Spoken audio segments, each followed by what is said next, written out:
በብልጽግና ፓርቲ የደቡብ ኢትዮጵያ ክልል ቅርንጫፍ ጽሕፈት ቤት ሁለተኛውን ዙር ስልጠና ለተከታታይ 5 ቀናት አካሂደዋል።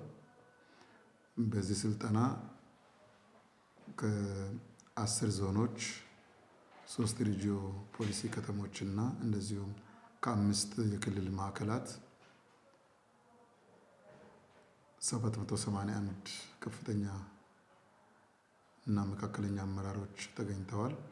በሶስተኛ ዙር ባካሄድነው ስልጠና እንደዚሁ 4970 የሚደርሱ የወረዳ አመራሮች እንደዚሁም በዞን ደረጃ ያልተሳተፉ ሌሎች አመራሮች በከተማ ቀበሌ ደረጃ ክፍለ ከተማ ደረጃ የተመደቡ አመራሮች ተሳትፈዋል።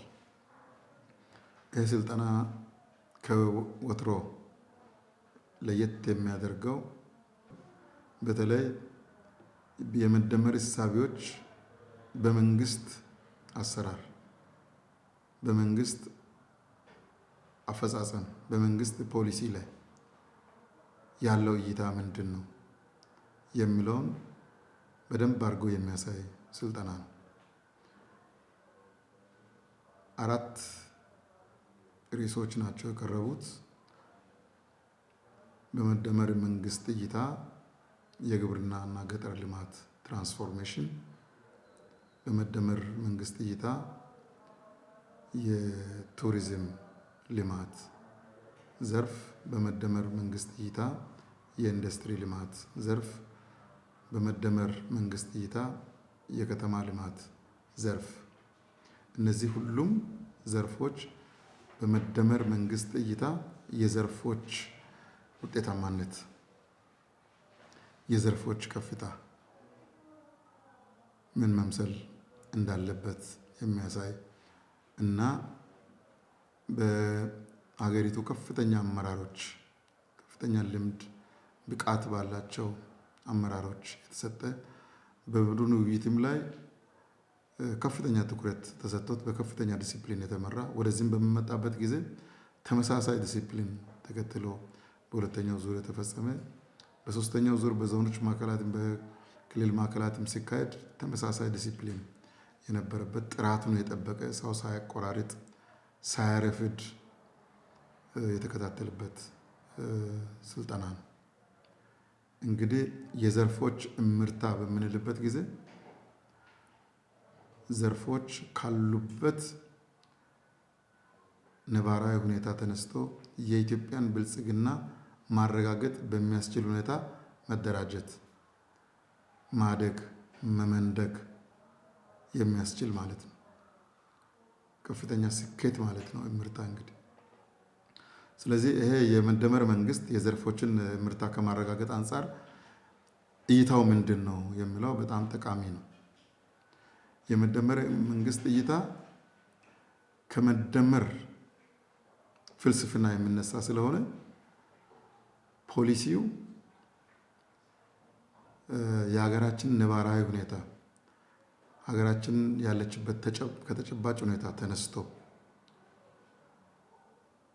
የሌሎችንም ሀገሮች ተሞክሮ ወስዶ ነገር ግን የሌሎች ሀገሮች ፖሊሲ እስረኛ ሳይሆን ለሀገሪቱ ይጠቅማል ብሎ ያመነባቸው ከሀገር በቀል አስተሳሰብ የሚነሳ መንግስት ነው። ስለዚህ ይሄ ስልጠና በዚህ ማዕቀፍ የገበያ ውድድር ህጉንም ጠብቆ ልማቱንም አፋጥኖ ፈጠራንም አካቶ መሄድ የሚያስችል ትልቅ የመደመር መንግስት ሞዴል ነው ማለት ነው። ስለዚህ በዚህ ሞዴል ሁሉም አመራር እንደ ኢትዮጵያ ከሁሉም ክልል የተውጣጣ ወደ 2000 የሚጠጋ አመራር ሰልጥነዋል። እኛም በክልላችን ቅድም እንዳልኩት ደቡብ ኦሞ እና አሪ ዞኖች እንደዚሁም የጂንካ የክልል ክላስተር ሲቀር 781 ያሰለጠን ነው በእነዚህ ርዕሶች ዙሪያ ነው። ስለዚህ ይሄ ስልጠና መንግስት ወዴት እየሄደ ነው፣ ኢኮኖሚ እንዴት ነው እያለማ ያለው፣ ህዝቡን እንዴት ነው እንጌጅ የሚያደርገው፣ ፈጣንና ቀጣይነት ያለው ከዛም ህዝቡ ተጠቃሚ የሚሆነውን ልማት እንዴት ነው የሚያረጋግጠው የሚለውን የአስተሳሰብ አንድነት፣ የክህሎት መቀራረብ፣ የልምድ ልውውጥ ለማድረግ ያስቻለ ስልጠና ነው።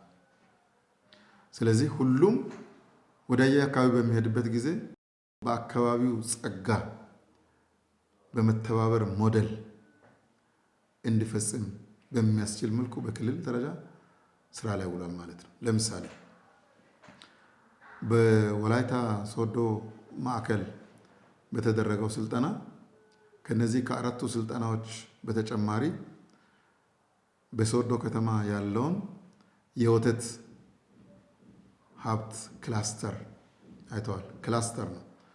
3 ቤት 4 ቤት ሳይሆን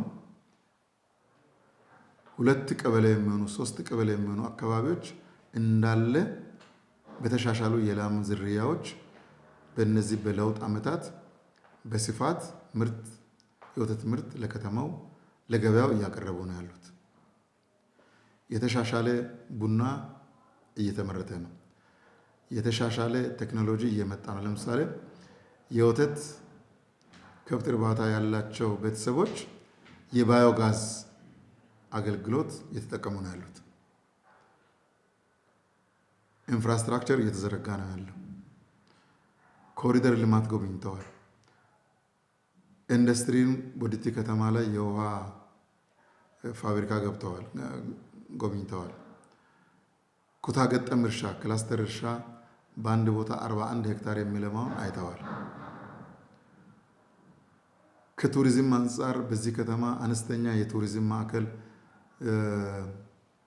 ዙ በአንድ ማህበር የሥራ ፈጠራ የታከለበት በትንሹ የተጀመረ የቆሻሻ መጣያ የነበረውን ቦታ አሁን አልምቶ አሳ የሚመረትበት ሐይቅ አርቲፊሻል ሐይቅ ፈጥሮ ትልቅ ስራ እየተሰራ አይተዋል። የቱሪዝም መስህብ ቦታዎችን አይተዋል። የእንቁላል ዶሮ ፓረንት ስቶክ በኢትዮ ቺክን የሚለማውን አይተዋል። ይህንን ሁሉ እነዚህን በክልል ማዕከል የሰለጠኑ አመራሮችን የምናሳይበት ምክንያት በአካባቢያቸው ያሉትን የልማት ትሩፋት ስራዎችን በዚህ ልክ አጠናክረው እንዲሄዱ ነው። ለምሳሌ የአንድ ቀን ጫጩት ችግር አለብን ቢሉ ውሸት ነው። ምክንያቱም የአንድ ቀን ጫጩት በስፋት በክልላችን እየተመረተ ነው። በስፋት የተሻሻሉ የወተት ላሞችን ለማዳቀል የተሻሻሉ የላሞች ማዳቀያ ወላይታ ሶዶ ማዕከል ላይ ለክልል ብቻ ሳይሆን ለአካባቢው በሙሉ አለ፣ ሌሎች ክልሎች ጭምር አለ።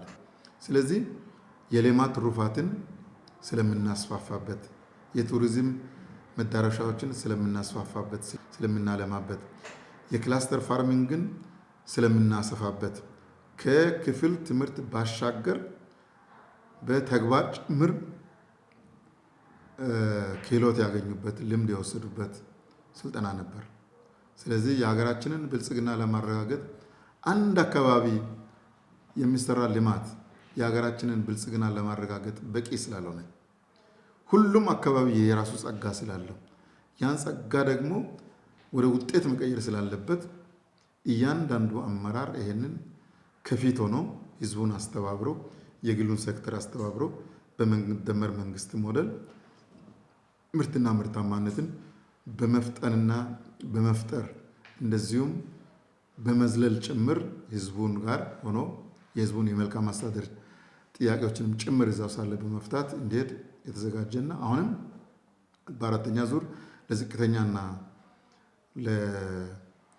ለአባላት ሰፋ ያለ ስልጠና ለመስጠት ዝግጅት የተጠናቀቀበት ሁኔታ ነው ያለ ነው። ስለዚህ በአስተሳሰብ የተቀራረበበት፣ ክህሎት ያገኘበት፣ ለስራ ዝግጁነት የፈጠረበት፣ በመደመር መንግስት እሴት እውነተኛ ወንድማማችነት እህትማማችነት የጎለበተበት፣ በመጡበት አካባቢ በሰለጠንበት አካባቢ ሁሉ አመራሩ እርስ በርስ በጣም የተቀራረበበት፣ ስጦታ የተቀያየረበት